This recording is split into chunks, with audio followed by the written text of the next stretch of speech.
Magandang araw sa ating lahat at ayan na nga, kamakailan lang ay kumuha tayo ng relief goods galing sa DSWD Field Office 3 at ito'y ating isinilid sa Heroes Hall, City of San Fernando, Pampanga.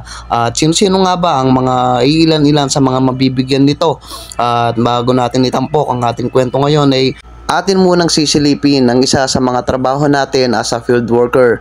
At pumunta nga pala tayo dito sa Heroes Hall para kunin yung mga iilan na mga dokumento na naglalaman ng mga detalye patungkol doon sa mga taong yumao at nabigyan ng burial assistance. At tinakpan po natin ito alang-alang sa privacy ng mga yumaong tao. At mga ilang sandali lang ay nahanap na natin ang isa sa pamilya ng ating benepisyaryo ng ating burial assistance. At ang burial assistance nga pala ito ay libreng serbisyo mula sa isang funeral service na binabayaran ng city government ng City of San Fernando, Pampanga, doon para sa mga taong hirap sa buhay at walang kakayaan o sapat na pera para ipambayad sa funeral service. At minsan nga ay may mga pamilyang nagtatanong kung bakit kami yung mga nag-aasikaso ng mga dokumento nila, at ang sagot namin ay alam namin na sa sitwasyon sila kung saan sila ay nagluluksa.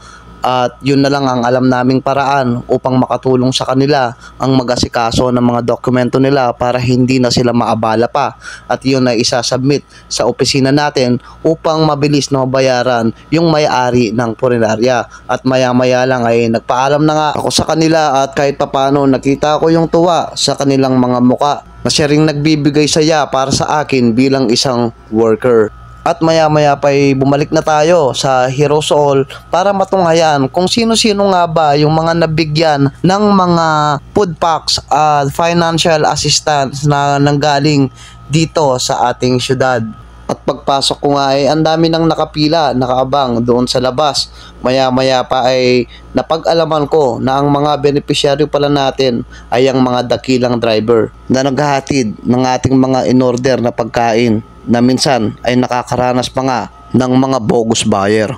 Dito ay matutunghayan ang ligaya sa kanilang muka dahil kahit papano may isang gobyerno na umaantabay at nagmamalasakit sa kanila.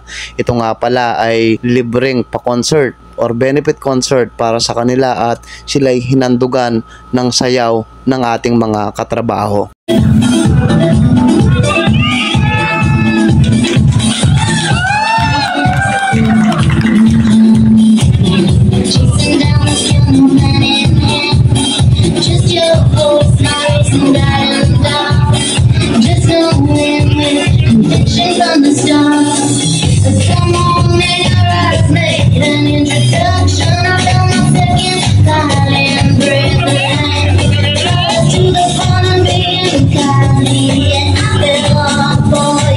Oops, nabitin ba kayo? Heto, meron pang pa-concert na kanta, si Sir Raymond. Panoorin natin.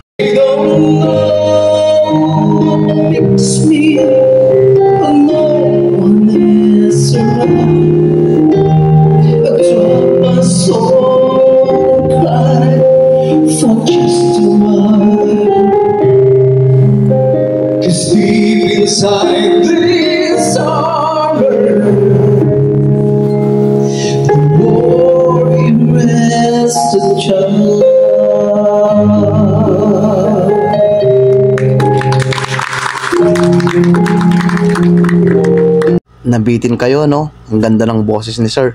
At ayan na nga, nakahanda na yung mga good facts natin para ipamigay sa ating mga drivers na hindi tumigil magtrabaho kahit sa panahon ng bagyo, panahon ng pandemya. Sila yung mga natatanging sinasabi natin na the forgotten heroes.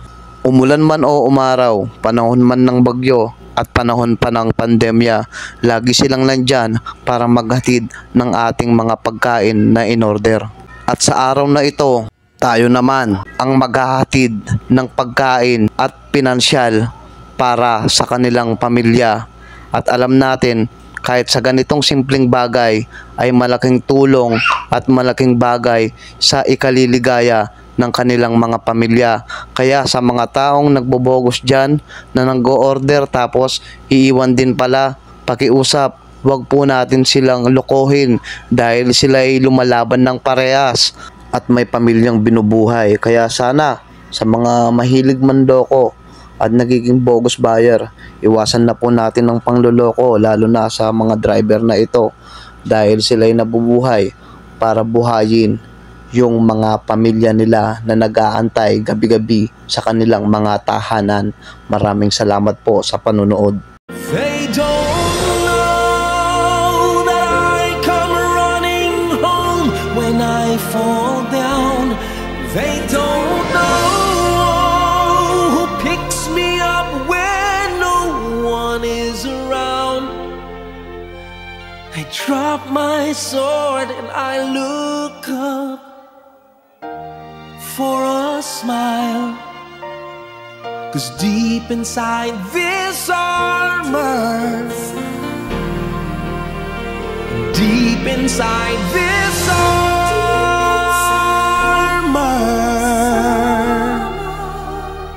deep inside this armor,